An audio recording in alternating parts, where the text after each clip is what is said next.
In today's episode, we're going to discuss a New York Times article which listed the 22 different jobs that AI is apparently going to create. Plus, what is, I think, a really interesting historical take on AI and the idea of a Luddite, so those that are against technology. And the reason it's so interesting is when compared and contrasted with this new article, well, I think there's a lot to learn. This is In the Loop with Jack Horton. I hope you enjoy the show.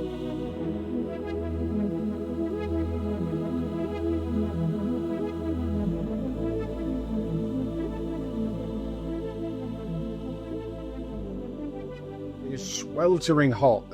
I know there's a lot of US listeners and they're probably thinking you're pathetic because it can't be that hot. I know it gets extremely hot in the US. But right now, I think in Manchester, where I'm based, it is 29, 30 degrees. I know in other parts of the UK, it's 33. So I'm going to do my best not to melt whilst trying to get through the entire episode. But I guess today's episode's really interesting. Someone shared me a video from actually a TED Talk at the exact same time as me reading, researching, and writing this particular episode. And they just felt perfect together.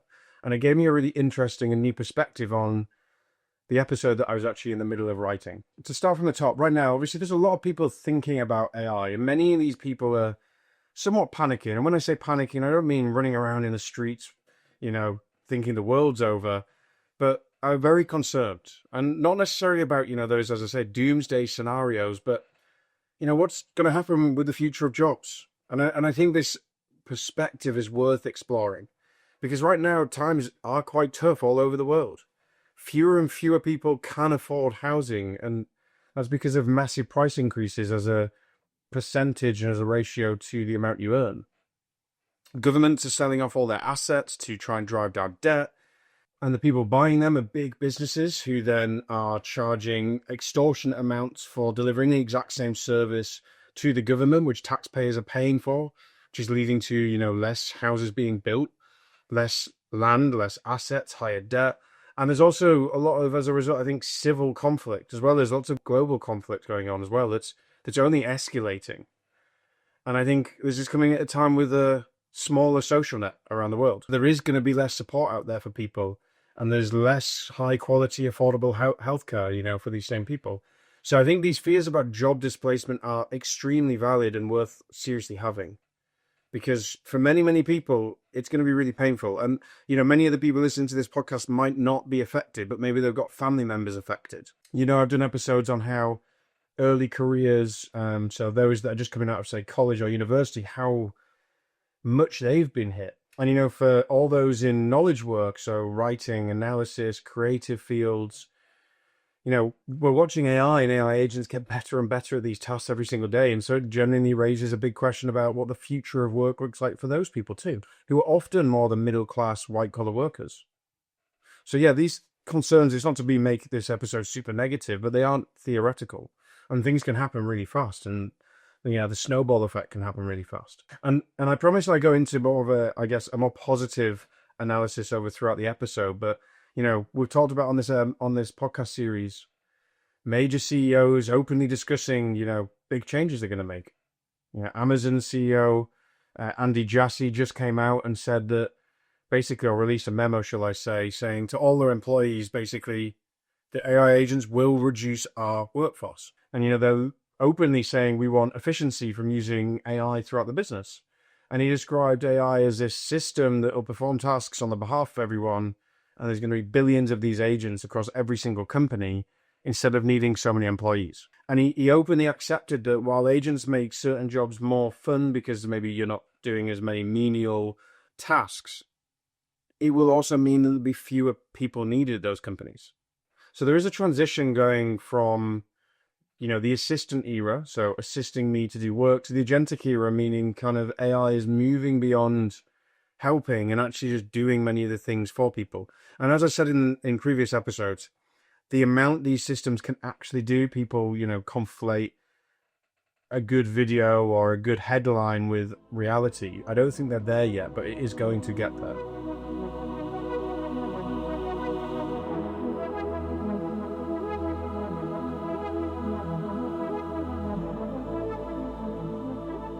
But this is where I think that historical lens is really interesting, and that someone shared to me on the weekend whilst I was reading about this and researching, and I thought it was perfect. And it's the story of the Luddites, and I guess why their experience holds the key to potentially understanding not just what AI will destroy, but what hopefully it'll create. So what are the Luddites, and why perhaps did they have a point? Well, most people use the word Luddite as this broad term to anyone resistant to technology. It's often used in a very negative context. And this particular piece came from Megan McArdle in a TED Talk, and she pointed out that the original Luddites weren't just technophobes, they were actually artisans who, create handcrafted textiles in an era where everybody loved handcrafted items, and that was the only way you could build and then buy something. But then obviously mechanized mills popped up everywhere, underpriced them, and then, suddenly spinning jennies appeared that could produce all the things that these artisans were producing 10 times faster. And obviously faced with economic devastation, they decided to destroy the machines themselves. They actually attacked them. And I guess the thing with this really is that you have to have some sympathy for their position. We often celebrate the glory of progress as people, and often this is truly glorious, but progress isn't free. Sometimes people do get hurt, and often lots of people get hurt.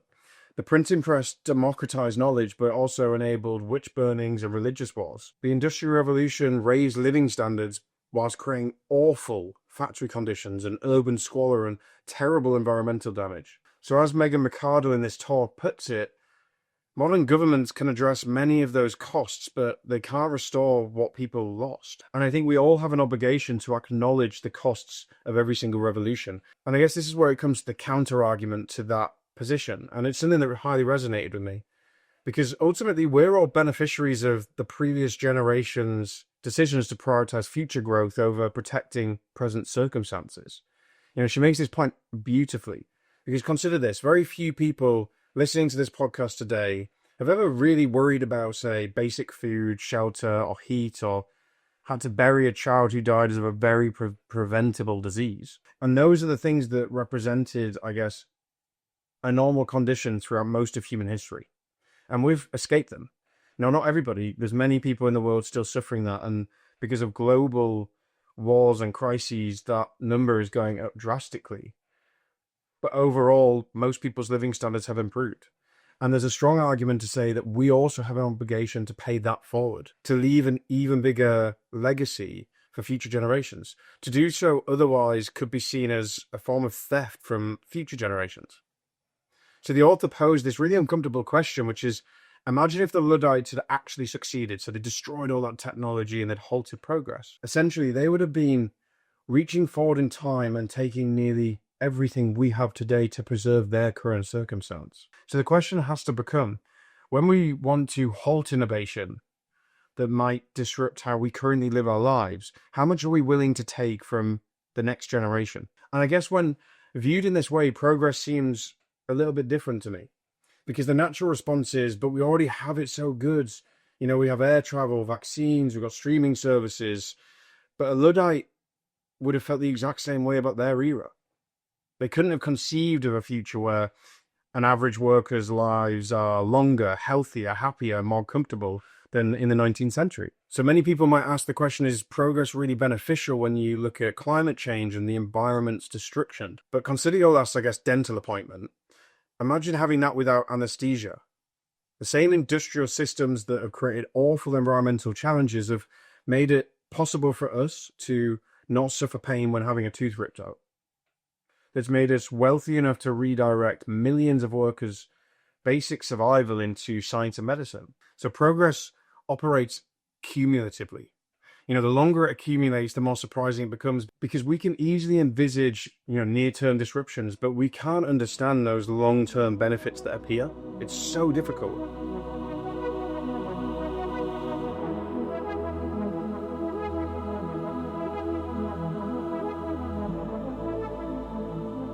So this brings us back all the way to our current AI, anxieties. And if you apply some of these ideas to modern anxieties and challenges, it makes me look at the world a little bit different. Because there are legitimate worries about job displacement that deserves a lot of consideration. Government retraining programs are needed and they might help. But ultimately, I don't think if you ask people They want that assistance. What they want is to have the same careers as they've invested their lives into.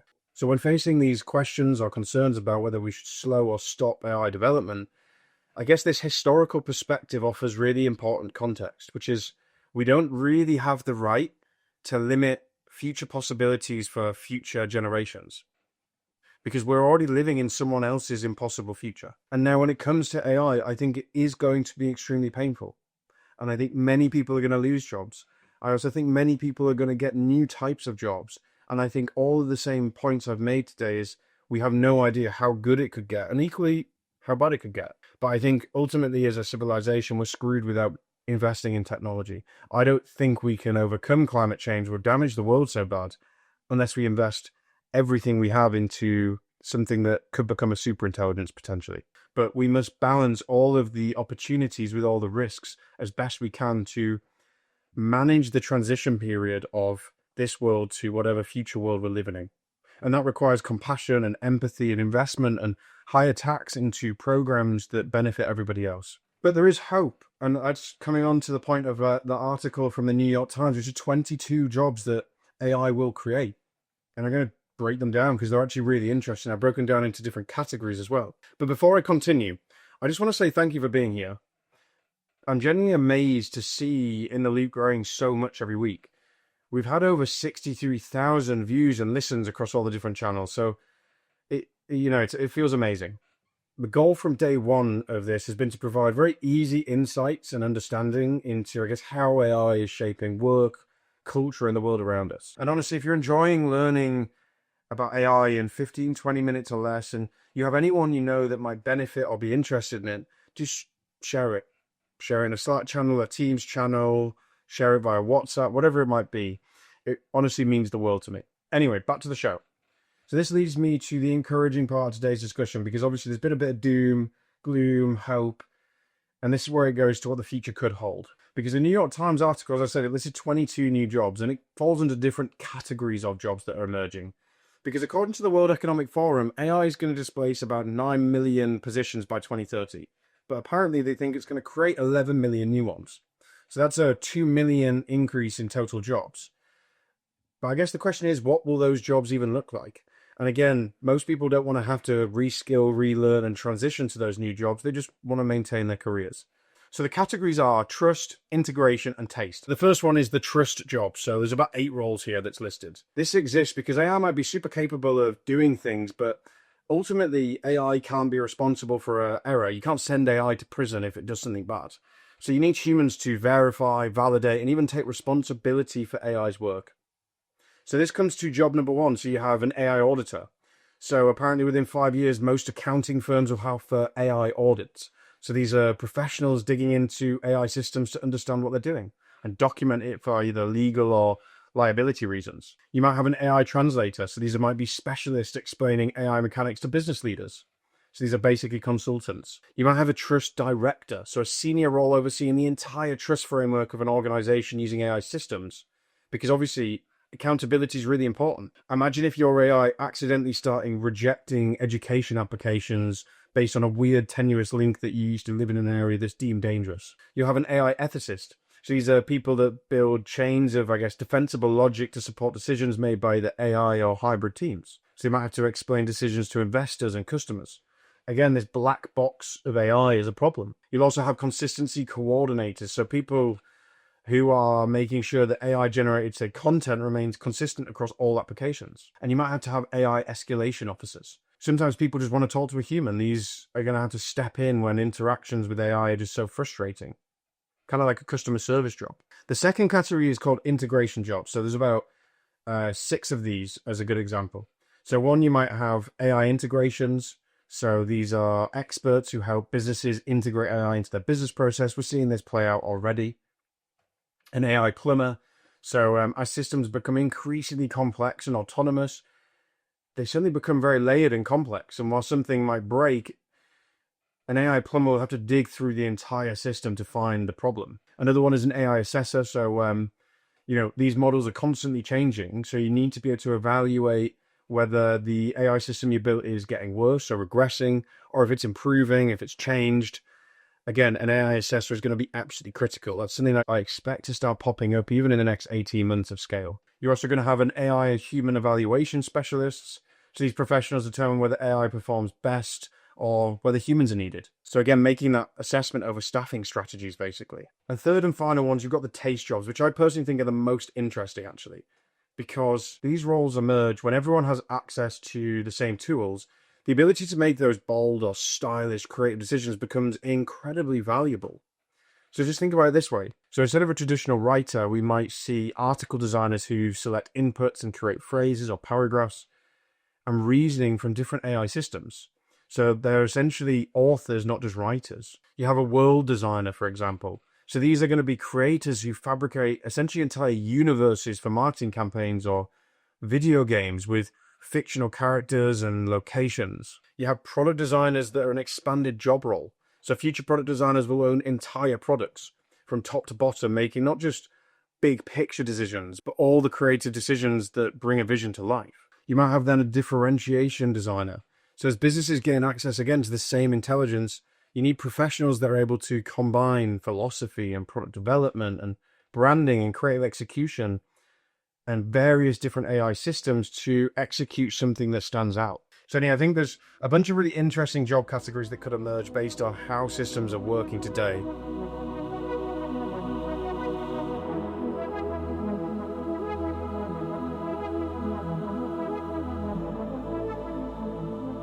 So as you finish today's episode, I want you to think about how we're living today in someone's unimaginable future. But equally, we must, and I mean must, put effort, care, and most importantly, resources into helping people transition during what's going to be a very interesting but difficult time. As I've said, I think we need an era of compassion, and I hope fully automated luxury communism too. Anyway, that's it for today. I'll see you next week.